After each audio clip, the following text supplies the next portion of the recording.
Hi everyone, welcome back to my channel. Today I'm gonna build a new Lego minifigure habitat. This is the latest one that you can find on my channel, which is the Spider-Man upside down kiss. And today I decided I wanna build something for Grogu, something based on the Mandalorian. I already built an habitat before for Grogu, not too happy about that one, but it was a very cool scene when Grogu has to decide if he wants to be a Jedi or a Mandalorian together with Luke Skywalker.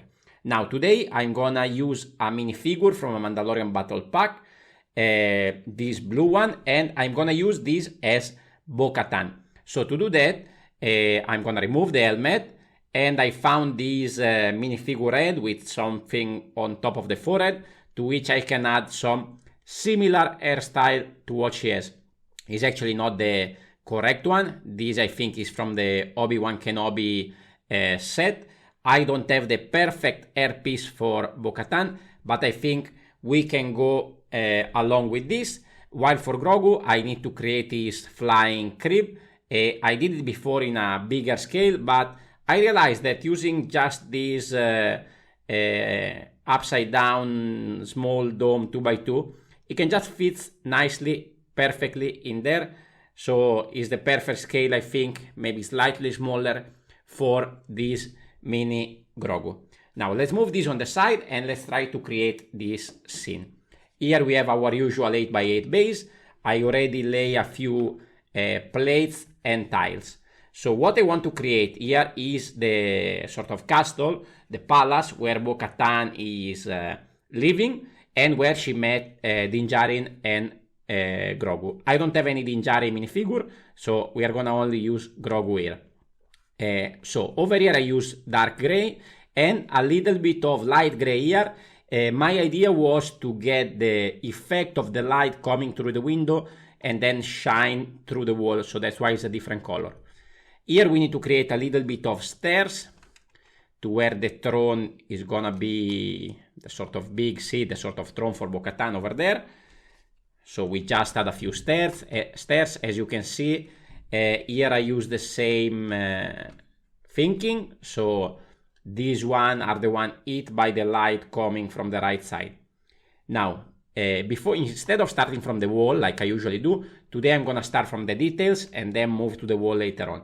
So what I want to do is have Bo-Katan sitting down, and to do that I'm gonna need to remove the hips because she's sitting in a way with like one arm up on the chair. So we're gonna put one here in front and one is gonna be coming off like this.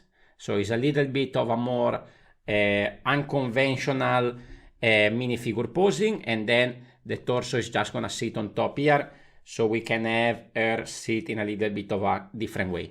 Now for the throne, I use a bracket. Here you can see I have a bracket, and then I have one of these 2x2 at the back. I'm gonna use these 1x2 grill pieces, sloping, put them upside down, and then one more plate here to create the characteristic shape of the side of the throne, and the same thing on the other side, to which I actually add a minifigure head, to which then we can put the helmet, because the helmet is actually resting on the side of the throne in the scene. On the back side, I'm gonna use this round jumper 2x2 with a regular jumper upside down. Sorry, this is not a jumper, this is the one with the hole in the center, to which I can connect the jumper. So this will allow me to then create the back side of the throne. So this is connected, and here I have an inverted slope with a tile connected there. So we can have something similar to the throne in the scene, even though this should actually be maybe sideways, and maybe three of these, something like this, three of those, but I didn't find a way to connect them in such a small space. So here we can add Bo-Katan, and the throne is just gonna slide there and be in place without connection. It's actually pretty solid. We can also use her arms to keep a little bit the throne pushed down. So I think this part works fairly well. Now we can start to build the walls. So what I wanted to do at the back is create those big blue stripes that come down with the logo of our house. So I have one of these on each side, and we need to create first the support.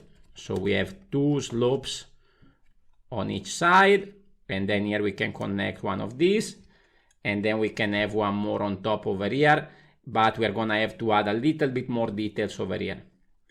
So I wanted to use this fence piece to create a sort of window over there on this side, but to do that I need to get this a little bit inside the wall so that is aligning perfectly. To do that, I went a little bit overhang, and I'm using brackets so that I can connect one plate and the fence. Here I have some ingots just to give a little bit of extra details over there. This is gonna connect here, and now as you can see, the fence align with the tile over here, so all the walls then are gonna just be fitting nicely into position. So here we have the back wall done. I think it works fairly well. The only thing maybe is a little bit too tall, so I'm gonna add a couple of these plate with the additional rail with additional edge that align perfectly with that. So now I think the proportions are a little bit better. On this side, I'm gonna add a few more details and a couple of columns. This is gonna just connect to all the studs there. And I don't have the right pieces here to connect, but you just need actually maybe a corner tile here to keep the two walls together. Also, because I don't have any more 1x1 and I don't have many bricks in light gray, I use a lot of modified bricks over here, but this is the back side, so actually it's not going to be seen. Now the last few touches is to create the column that are actually coming forward, sloping forward in the scene. So we are gonna add these 1x3 slopes. We are gonna put one over here and one over here, and then 2 big columns again with these blue drapes coming down on both sides. Now the only thing I need to add to finish up the scene is add some details there at the bottom, because I think this window is a little bit too big and too open. So I just decided to add a little bit of extra slopes just there connected to one stud, and now I think the scene is completed. I was also thinking about adding some window detail, maybe with a sort of one plate coming up like this, but I think actually sometimes keeping it simple is better. Now let's just add Grogu to the scene. We can keep it outside if you want, but I think it's a cool scene adding him here. There wouldn't be space anyway to add Din Djarin to the scene, but I think this works fairly well. Now let's see how it compares to another habitat. So over here we have the Spider-Man one, so we can remove this decorative cheese loop. Here we have Spider-Man, connect them together, and this is how the two scenes look together from two complete different universes. We have Marvel and we have Star Wars. Now, if you are a fan of Star Wars, I highly recommend you to go and check out some of my recent ones, which is the duel on Mustafar between Obi-Wan and Anakin. Thank you for watching, and I will see you on the next video. Ciao, ciao!